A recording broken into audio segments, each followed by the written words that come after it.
Tamam. Şimdi Blender'ı açıyoruz. Ondan sonra şuradan sana şeyleri de göstereyim. Buradan bastığım tuşları görebilirsin. Okay. Tamam.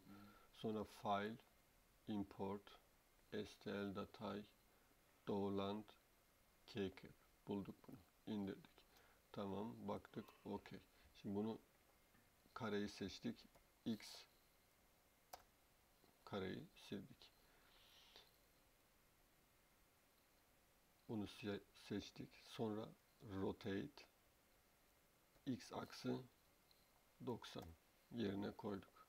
OK. Buradan yaptığım her şeyi görebilirsin. Sonra File, Import, SVG, Download, Today. OK. Bunları seçtik. Sonra buradan böyle hepsini seçtik. Sonra Shift tuşuna basıp kurveye bastık. Olmadı. Bir dakika. Kurveye bastık. Ya. Gördün mü? Shift tuşuna basılıyken bunların hepsini seçtim. Sonra CTRL J yaptım. Artık hepsi bir tane oldu. Önceden burada bir sürü parça vardı. Şimdi bir tane yaptık.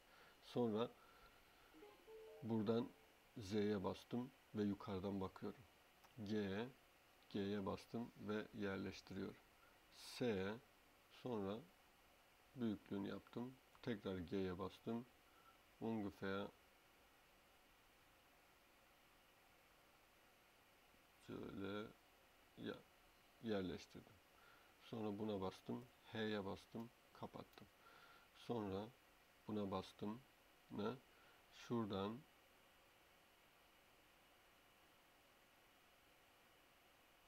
kurve nerede lan? Heh. Bunu seçtim. Sonra şuradan buna bastım. Bu bir kurve. Burada da yazıyor zaten kurve diye. Tamam mı? Ondan sonra geldim şurada geometriye. Geometride extruder yaptım. Şöyle extruder'ı şöyle sağa doğru çekip hareket ettirdiğimde yükseliyor, alçalıyor. Tamam mı? OK. Bu yükseklik yeter mi? Bu yükseklik yeter bize. Tamam mı? Sonra buna sağ tıkladım. Ne? Convert to Mesh dedim. OK. Sonra Tab tuşuna bastım. A tuşuna bastım. M tuşuna bastım. By Distance dedim. 3822 tane vertex sildi. Sonra Tab tuşuna bastım. Kapattım. K açtım. Kurveyi seçtim. Tamam mı? Sonra buradan Y'ye bastım. Önden bakıyorum. Sonra G, Z dedim. Bunu yükselttim. Ya. OK. OK. So ist das gut. OK. Pokemon ya. Sonra Keycape'i seçtim. Buradan anahtara geldim. Additive modifier ekleyeceğim. Modifier'e Generate Blueben. OK. Buradan bunu seçtim ve kurveyi seçtim. OK. Sonra şuradan kurveyi kapattım. Bakıyorum. Ya alles richtig. Tekrardan açtım. Here. Buna bastım. Apply dedim. Artık onu kaydetmiş oldum. Tamam. Sonra 1'e bastım. Şunu seçiyorum. Bunu biraz aşağı indireceğim. GZ. Yaklaştırıyorum. GZ. So ist besser. Tamam. Gibi bir içine bak baba daha o delikler izleyelim. Deliklerde bir şey yok oğlum. Evet. Alles OK. Tamam. OK. Sonra bunu seçtim bu şekilde. Bak burada ikisini de seçmişim. Tamam. File, Export, STL Datay ne? Ondan sonra işte diyelim ki ne? Berat Ortak'ta ya da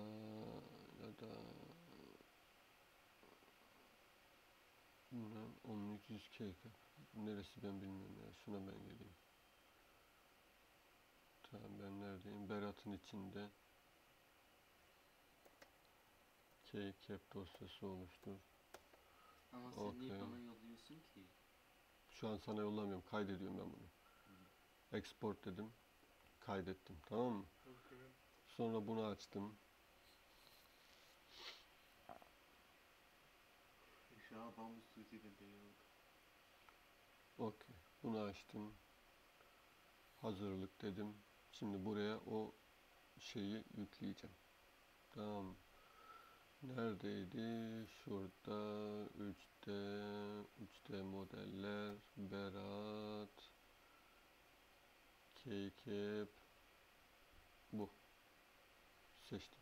Bu buraya geldi. Tamam, ne renk olacak derim tastatura. Siyah. Nein, orange. Bir dakika. Orange mı? Ya. O zaman diyelim ki ne? Orange Ya, yaptık. Tamam. Orange yaptık. Şimdi yaklaşıyoruz. Burada Pokemon renkleri var.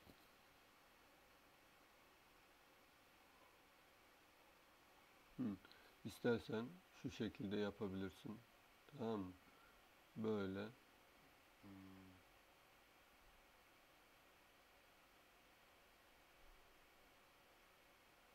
Da bei U und bei P. Tamam, başka yok. Heh. Ja, İstersen bu şekilde yapabilirsin. yapalım. Tamam mı? Okey. Bitti. Sonra bunu bu yüzeyin üstüne çevireceksin. Baş aşağı çevireceksin. Okey. Sonra dilimle. Ich suche kurz orange. Hele bir bak, buraya bir bak da oğlum. Dilimle dedin. Tamam mı? Kontrol ediyorsun. Ja, sieht nicht gut aus. Hier, da kommt Fehler. Ja, zum Beispiel. Okey. O yüzden tekrar hazırlık diyorsun. Şuradan duvar türü klasik değil, arşi yapıyorsun. Sonra buna basıyorsun. Burada da bir hizala diyorsun. Okey. Tekrar dilimlersek.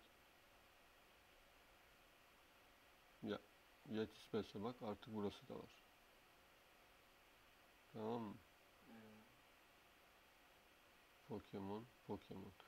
Şimdi önce bize siyahı yazsın. Evet, siyahı yazıyor mu? Yazıyor. Okey. Yavaş yazması lazım. Hızını düşürelim ki ilk şey güzel olsun. Başlangıç katmanı 50 diyor. Biz bunu 25 yapacağız. O yüzden bu okul benimki kendini düzgün yapmadı. Tamam. Baba. Ondan sonra buradan plakayı yazdır diyeceğiz. Plakayı dilimle. Okey. Plakayı dilimledi. Plakayı yazdır. Tamam. Ya. Tamam. Burada siyah var mı orada? Ya. Ben bir. Bak burada varmış. Bunu seçtik. Bu 4. Okey. Gönder. Tamam. Bu kadar basit.